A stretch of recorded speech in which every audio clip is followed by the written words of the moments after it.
We have only begun to scratch the surface in the fight against human trafficking. If there were only one soul still being trafficked, our fight against this atrocity would continue. But the ugly truth is that there are millions. We have much more work remaining. This book is a resource to help regular citizens understand what human trafficking is, how to recognize it, and what to do if they see it. Human trafficking exists in every state and nearly every city. If you look hard enough, you'll even find it in our nation's small towns and in the countryside. In short, it's in our backyard. And we can all help to stop this atrocity. I live in a beautiful rural area.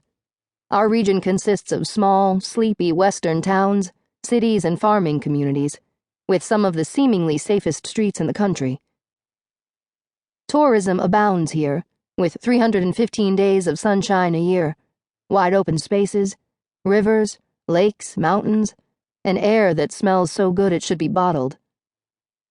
Not surprisingly, this area attracts conventions and other gatherings as well as wealthy, some very wealthy, individuals looking for upscale and resort living.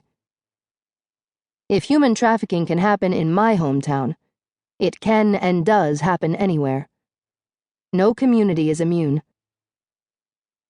I began to study human trafficking while working on my master's degree in 2005. The stories I uncovered were the most tragic I had ever known. What can I do? I asked. The answer that came surprised me. Write a book about human trafficking.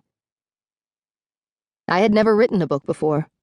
My gifts seemed to be in teaching, training, networking, motivating, and caring deeply about individuals. Doing those things came easily to me. By contrast, writing this book was very difficult. I felt I was being asked to do something not impossible, but well out of my comfort zone. My hope is that this book will help save some child, some young woman, some young man, as it encourages all of us to love as we would want to be loved in this fight against human trafficking and beyond. I've written stories I've seen and heard, stories that have broken my heart and, I suspect, will break yours as well. It certainly broke my heart when I learned about what was happening in other places around the globe. But when I understood what was happening here in America, in this country where I live and which I dearly love, I knew this is where I was called to make a difference. I have lived my entire life here, and never realized until 2006 that slavery still exists on U.S. soil. I had to do something. What do I have to offer the victims and survivors of modern slavery? While I'm often described as an expert on this subject, I am still learning every day. My best teachers, and the ones I respect beyond words, are those who have survived and are surviving this atrocity. None of us can be all things to all people.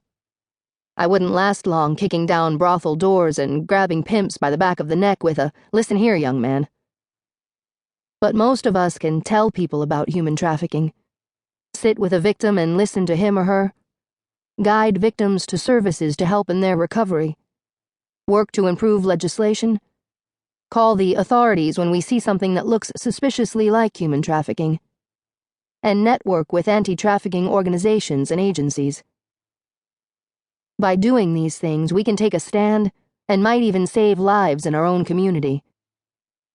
This book is not intended to be an all-inclusive look at modern slavery in the United States, but rather a sampling to inspire you to uncover more truths about this outrage for yourself.